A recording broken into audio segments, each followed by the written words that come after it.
You know, when you look at how a tech startup operates, there is always this like intense, frantic energy in the beginning. Oh, yeah, totally. That whole growth phase. Right. It is all about the growth phase. I mean, Yeah. the founders are sleeping under their desks. Everyone is working, 80-hour weeks. And there is just this complete obsession with user acquisition. Exactly. Just getting the numbers up. Yeah, every single resource, every meeting, every new feature is geared entirely toward getting new people in the door. Yeah. The metrics of success are, well, they're entirely tied to how fast those numbers are climbing. And in that early stage, I mean, that level of intensity is often necessary just to survive, right? The culture is built entirely around momentum. Yeah. But what happens 10 or 20 or even 30 years down the line, you have these veteran employees. I mean, these are the people who actually built the company. The ones who were there from Yeah. day one. Exactly. They wrote the foundational code. They established the core values. They weathered the early financial storms when, literally nobody else believed in the vision. They are the bedrock. But then, suddenly, management decides the company needs a rebrand. Oh, right. Here we go. Right. They want to attract a younger demographic. So they bring in the ping pong tables, the neon signs, the mandatory Friday evening happy hours. And there's this relentless pressure to just hustle. Right. The hustle culture. Yeah. And the 20-something managers start looking at these veterans of 55 and 60-year-olds who just want to, come in, do their deeply specialized work, and go home to their families. And they look at them like a problem. Yeah, they really do. They start asking things like, why aren't you hyped about the ping pong? Why aren't you out there acting as a brand ambassador every second of the day? Why aren't you constantly disrupting things? It's so dismissive. They become viewed almost as like a liability to the new fast-paced culture. Management starts to see their experience not as an asset, but as rigidity. I mean, their desire for stability is interpreted as a lack of passion. Right. And that sudden shift from being the absolute foundation of the organization to being viewed as an obstacle to its future growth, it's a profound psychological betrayal. It really is. And that exact dynamic, that heartbreaking transition from being valued to just being discarded, is what we are unpacking today. Yeah, and it's a heavy one. It is. But we aren't talking about Silicon Valley or a corporate boardroom. We are actually talking about the community of faith. Right. We are looking at a deeply provocative text called Hearth and Home, a vision for the gracious church. Such a fascinating source. Right. And it argues that this exact corporate startup mentality has completely infected modern religious institutions. And it is happening to the absolute detriment of very specific group of people that text refers to as the old saints. The old saints. I mean, it is a beautiful kind of archaic phrase, isn't it? It really is. These are the veteran church members, the men and women who have been faithfully sitting in the pews for decades. The bedrock, just like the startup veterans. Exactly. They are the ones who, taught the Sunday school classes 30 years ago, who funded the building projects, who brought casseroles to grieving families long before the current leadership was even born. Yeah. And the central, blazing thesis of this text is that a relentless, almost manic focus on attracting new people has turned the local church into a high-pressure corporate sales floor. Wow. A sales floor. Yeah, leaving these longtime believers feeling entirely unsafe and just utterly underappreciated. Okay, let's unpack this, because the author doesn't pull any punches about how these older members are being treated. Yeah. The text specifically calls out and this is a quote, fashionable browbeating of the old saints in the church. Fashionable browbeating, that is such a striking phrase. Right. Let's pause on that word, fashionable. It implies that criticizing the older generation isn't just an accident.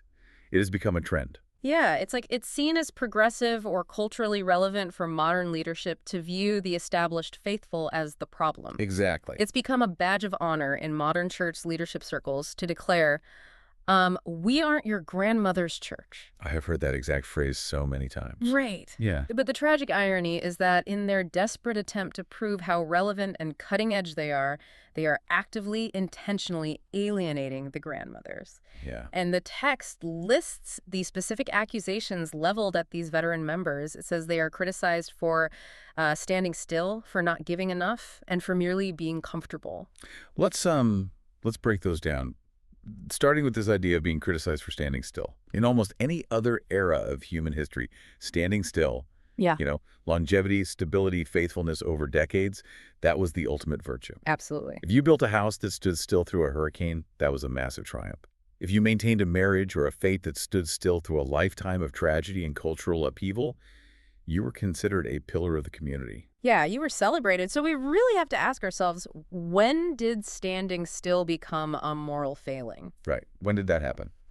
Well, it happens when a community adopts the pathology of hypercapitalism. Oh, wow. Yeah, I mean, in a culture obsessed with constant, measurable growth, novelty, and just relentless forward momentum, stability is immediately framed as stagnation. Right. Like if you're not moving, you're dying. Exactly. If you aren't actively running on the treadmill, producing new numbers, or generating new buzz, your stillness is viewed as defiance. The modern church has absorbed the message of the modern economy. If you aren't growing, you are dying. Right. So. Therefore, the old saint who is simply resting in their faith is treated as a symptom of institutional decay. Which translates directly into the next accusation, not giving enough. And, this doesn't just mean money. No, not at all. It means not giving enough energy, not volunteering for enough committees, not bringing enough neighbors to the big, flashy Easter production. And the ultimate insult, the specific derogatory term the text highlights, is that these old saints are hectored about being, quote, mere pew warmers. Pew warmer, gosh. It is one of the most casually cruel phrases thrown around in modern religious communities. It really is. It completely strips a human being of their dignity. I mean, it reduces a person's faithful, quiet presence, their decades of unseen prayer, their silent endurance of life's hardships, their steadying presence in a chaotic world. It reduces all of that to merely taking up physical space and generating body heat. Generating body heat. Yeah. That's so brutal when you put it that way. But wait, let's be realistic for a second. Let's push back on the text a bit. Yeah. Put yourself in the shoes of a community organizer or a pastor. If everyone just sits there warming a pew, the community literally dies. Yeah, nothing gets done. All right, the doors close, the lights get shut off. Doesn't an institution need some level of activity and volunteerism just to survive? How does the author defend a community where a massive portion of the demographic isn't actually doing the heavy lifting anymore? That's a great question. And the thing is, the author isn't defending apathy. And they certainly aren't suggesting that no work should ever be done. Okay. They are attacking an environment that criminalizes rest for the people who have already done the work. Oh, I see. The defense of the pew warmer is a defense of the inherent dignity of the believer, completely apart from their utility. Think about a family structure. Okay. You don't look at an 80-year-old grandfather sitting quietly in an armchair at Thanksgiving and call him a chair warmer because he isn't in the kitchen basting the turkey. Right, you'd never do that. Because he basted the turkey for 40 years. Right. Now, his job is to sit, to be present, and to be honored simply because he is part of the family. The modern church has forgotten how to honor the grandfather in the armchair. That is a phenomenal distinction. Yeah. It really changes the perspective. And the text argues that this browbeating makes these old saints feel constantly unsafe. Unsafe. Yeah. And when we think of the word unsafe in a religious context, we usually think of, physical persecution or massive theological heresy. But the author is using it psychologically here. What's fascinating here is how the source frames the church's demands. They are unsafe from the very institution that is supposed to shelter them. Right. They are unsafe from the relentless demands, the constant metrics, the expectation that they must endlessly perform just to justify their right to belong. So if the current environment feels like a high-pressure sales floor where you are constantly terrified of missing your quota, the source identifies the root cause of this toxicity. Yes, it does. It introduces this framework. It calls it the 4-stage longitudinal gospel curriculum. Right. Now, while the author doesn't belabor all 4 stages, the use of the word longitudinal is the key. Longitudinal means tracking something over a long period of time, decades, an entire lifespan. Yeah, the whole journey. And the fundamental error of the modern church is treating every single person as if they are perpetually stuck in stage 1. Stage 1 being, the crisis point, the introduction to the faith, the high-energy, desperate phase of figuring everything out. Exactly. But you cannot live in a state of perpetual crisis or perpetual onboarding. No, the human nervous system literally cannot handle it, and neither can the soul. Right. So the text aggressively recasts the later stages of a believer's life, stages 3 and 4, as hearth and home. Hearth and home. I mean, think about the psychological weight of that imagery. It's very comforting. It is. A hearth is the heavy stone fireplace at the center of a house. It is where the fire is kept, where the food is cooked, where the family gathers when the winter outside is just brutal. Yeah. It implies arriving at a destination. You don't pack up a hearth and take it on a forced march. It is rooted. It is a place of absolute safety and provision. And the transition to hearth and home, it requires a massive structural shift in how the community operates. Oh, the text explicitly states this must be an environment where, quote, lambs and sheep can feel safe to grow and thrive. And then it contrasts this safe, thriving environment with one of the most provocative and disturbing descriptions of modern church life I think I have ever read. I know exactly the quote you're talking about. It says the alternative is an environment where people are hectored and flogged into guilt and goat attractional activity. Yeah. Let's really look at those verbs. Hectored, flogged. I mean, this is violent, abusive language. It is. Hectoring means to talk to someone in a bullying, intimidating, relentless way. It is the language of a toxic micromanager. Right, like constantly breathing down your neck. Exactly. Yeah. And flogged into guilt implies a leadership structure that uses shame as its primary motivational tool. Wow. If you aren't doing enough, giving enough, inviting enough people, you aren't just letting the church down, you are failing God. That is the devastating emotional subtext being preached every single Sunday. And what is all this flogging for? The text calls it goat attractional activity. Yeah, the biblical undertones here are massive, and they just completely unravel the dominant philosophy of modern North American church growth. Because for decades, the gold standard has been the attractional model. Right? Entirely. How do we put on a production so polished, a band so professional, a sermon so culturally witty that it attracts people from the outside? Yeah. But the text points out a devastating theological flaw using the classic New Testament dichotomy of sheep and goats.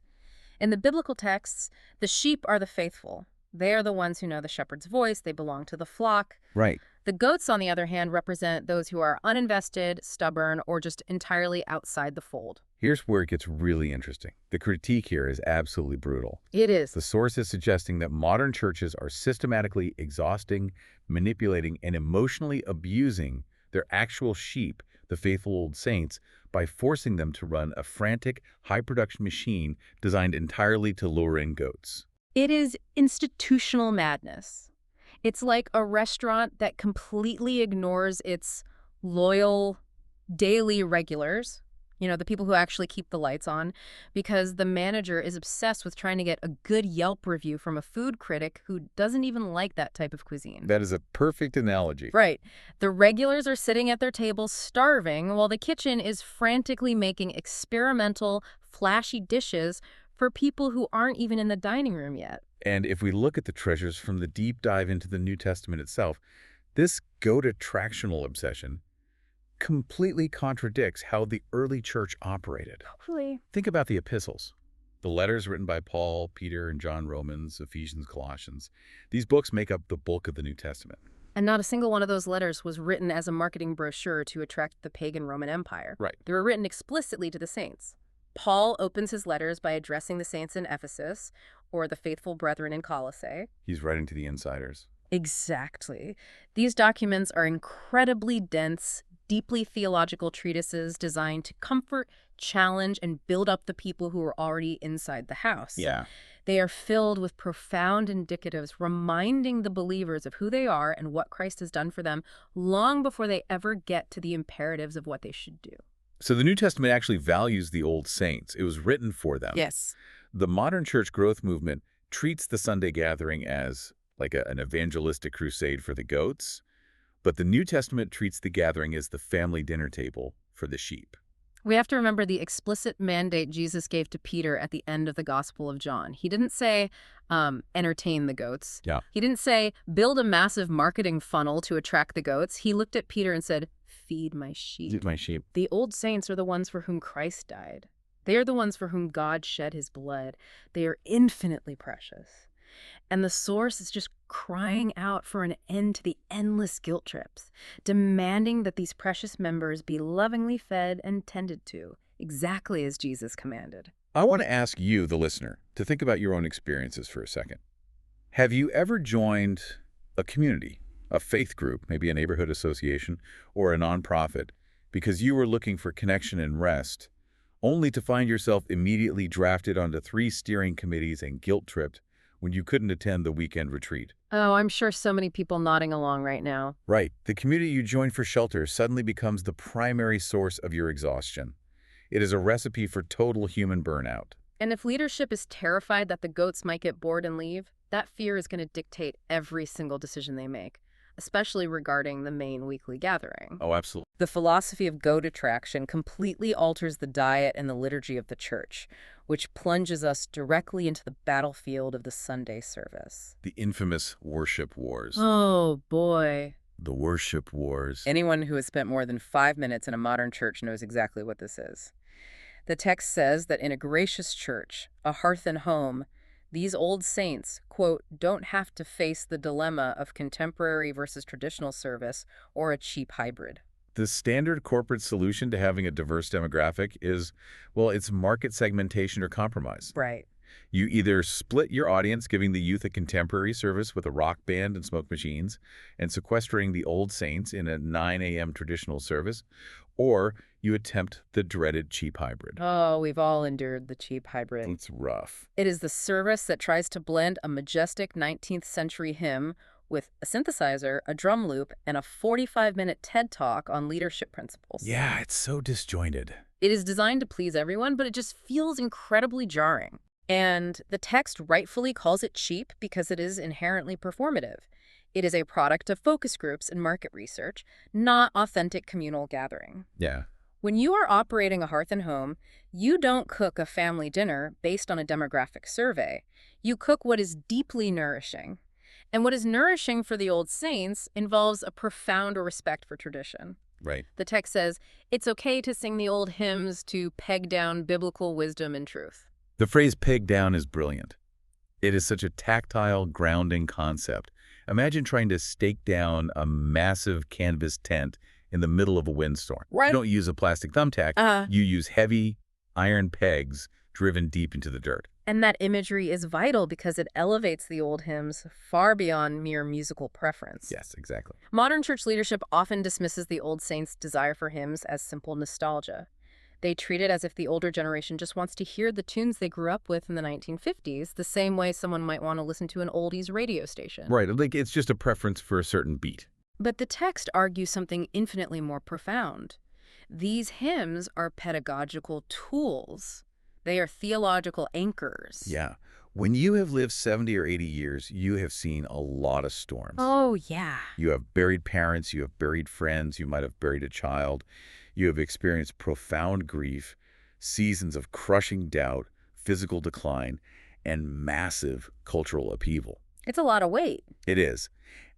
And when you are the middle of that kind of storm, a catchy, upbeat, 4-chord pop song about how awesome everything is just feels insulating to your pain. It feels insulting, actually. Really insulting. You don't need a sugar rush. You need a heavy iron peg. Yeah. You need the deep, unshakable truths found in a hymn like "A Mighty Fortress Is Our God" or "Is Well With My Soul." Because those hymns peg down the reality of suffering and the sovereignty of God in a way that modern attractional music intentionally avoids because, well, it might make the boots uncomfortable. And this need for heavy anchors transitions directly to the source's strict requirement for how teaching and preaching must be handled. It says the messages must be expository or based on exposition and not catchy sound bites. But let's look at the reality of the world we live in right now.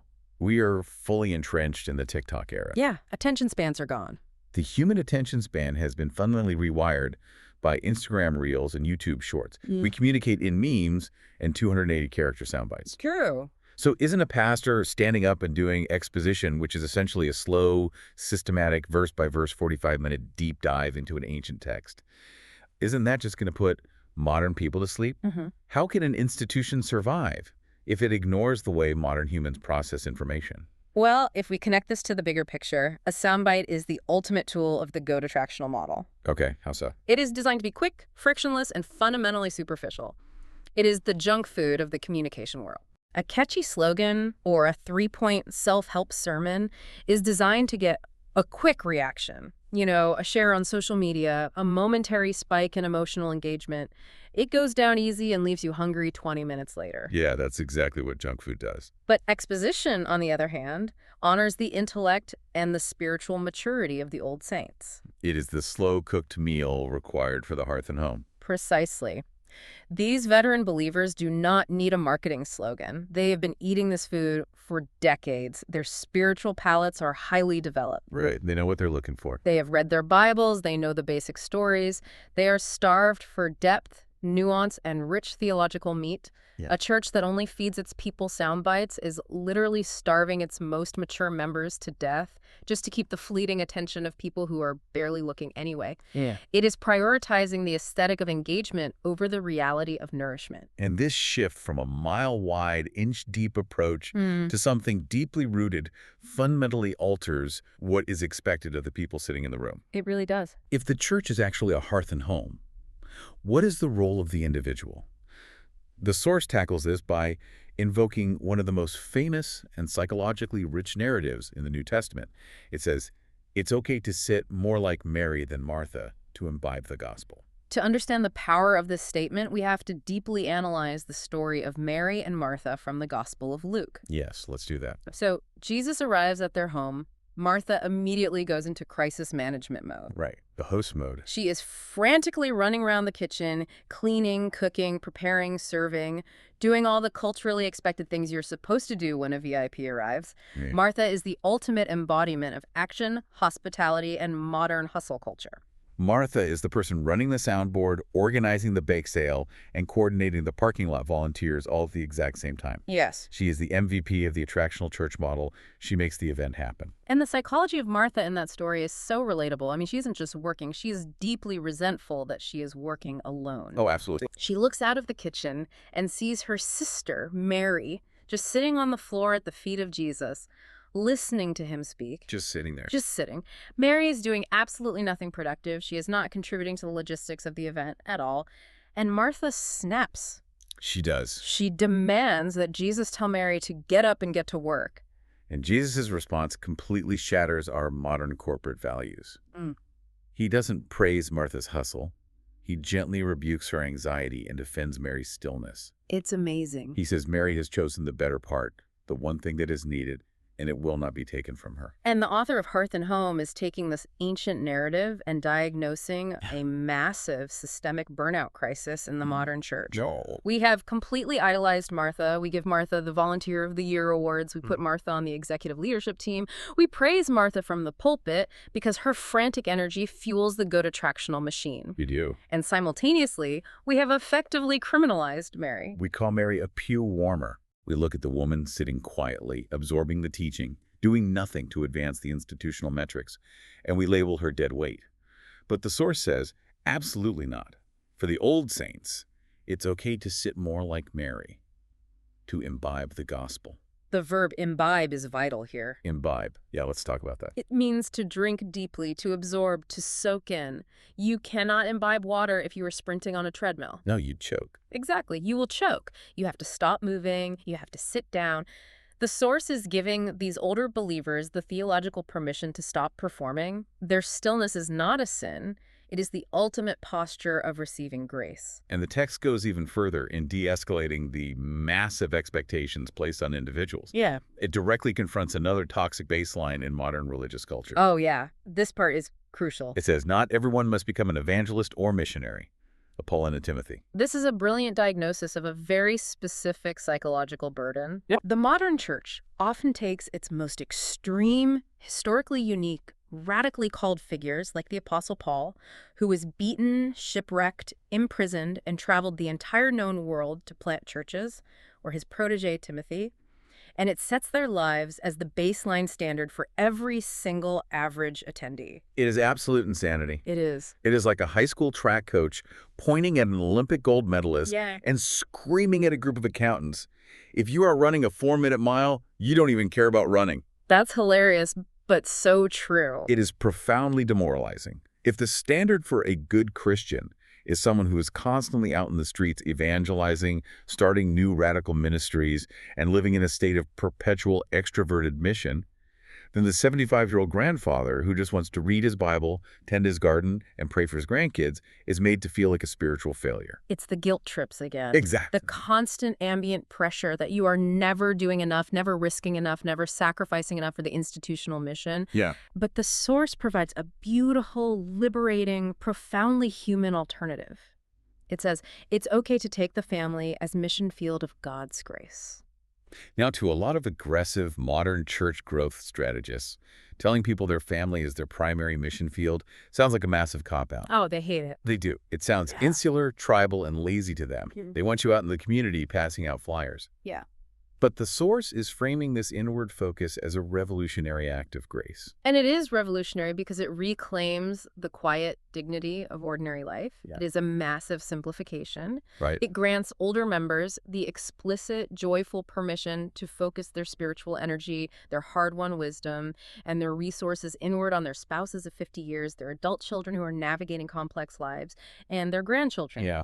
It recognizes that the quiet generational transmission of faith and love around a dinner table is a valid, vital, and frankly sufficient mission.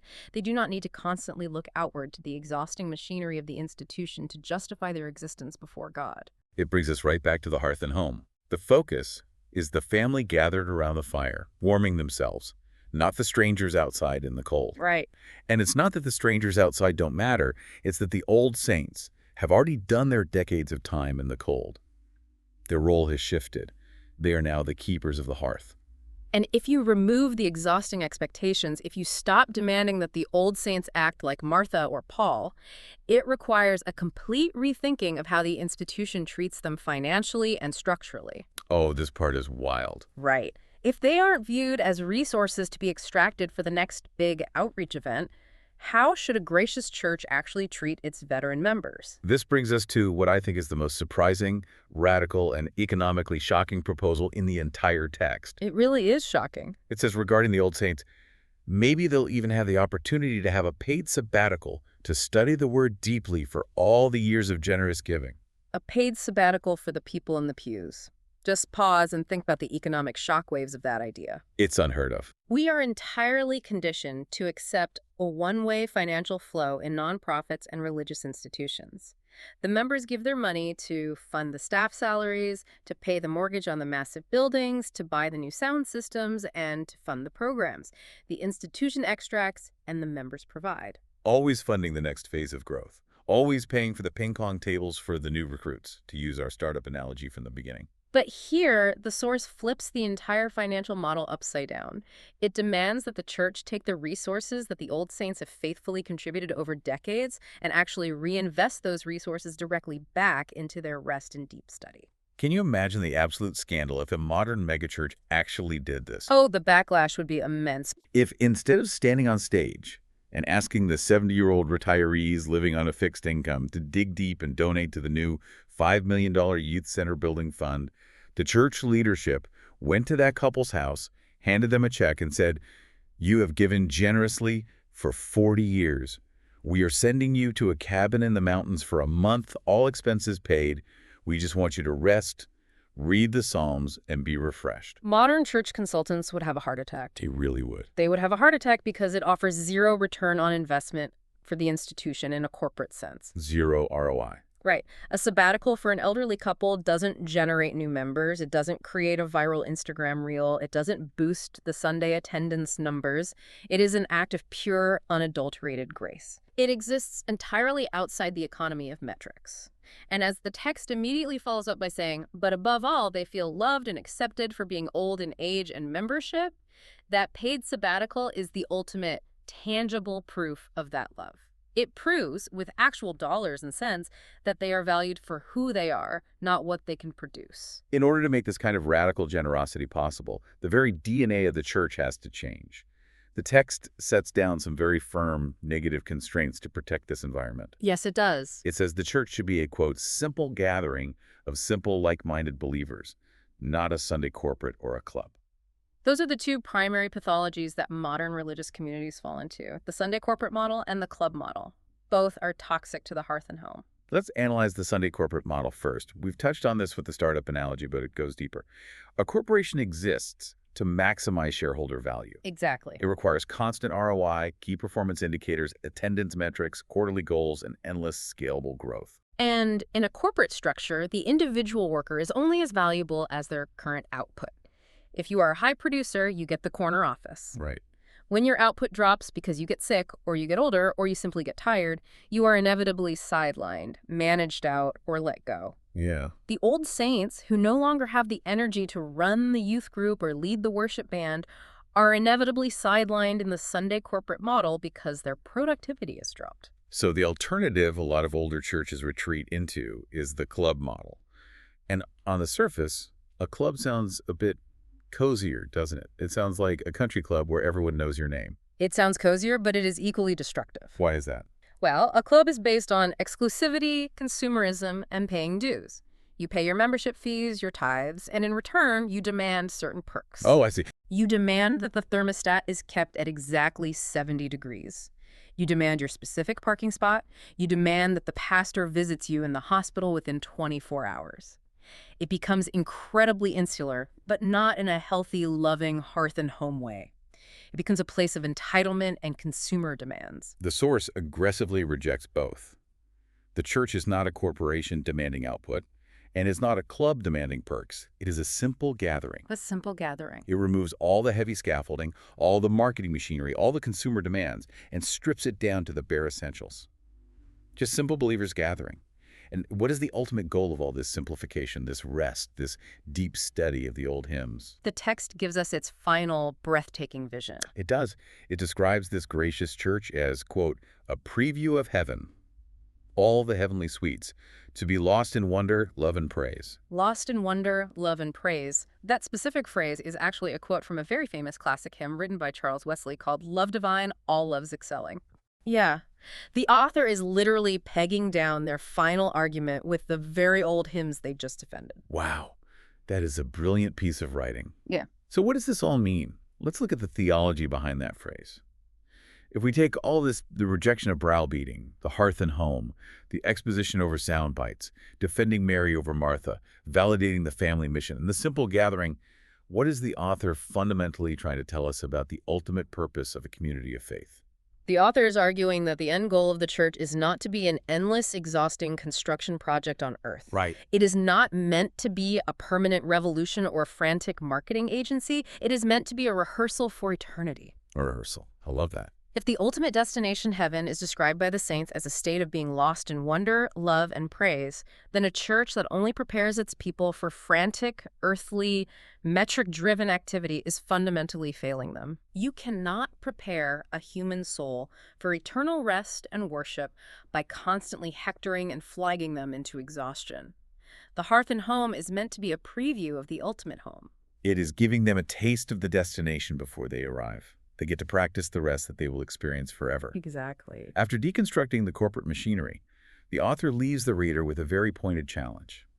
After painting this beautiful, restful, radically simple picture, the text asks directly, are North American churches, like former or the latter, Yeah. meaning are they this heavenly preview of rest in grace, or are they the exhausting Sunday corporate club? It is a rhetorical question that cuts to the bone. The author clearly believes that the vast majority of North American churches have fallen completely into the corporate goat attractional trap, which is exactly why the old saints are suffering so deeply in silence. And the author doesn't just leave it as a critique. They offer a bizarre, fascinating call to action at the very end. This part is so interesting. They invite like-minded churches and seminaries to contact Jesus Saves Mission USA for a gospel reboot camp, just to revel in this for an hour. A gospel reboot camp. I love the juxtaposition of those terms. Yeah, right. Usually when we hear boot camp, we think of intense physical training, drill sergeants screaming in your face, breaking you down to build you back up. Absolutely. But this is a reboot camp. It is designed to help institutions unlearn all of that corporate hectoring.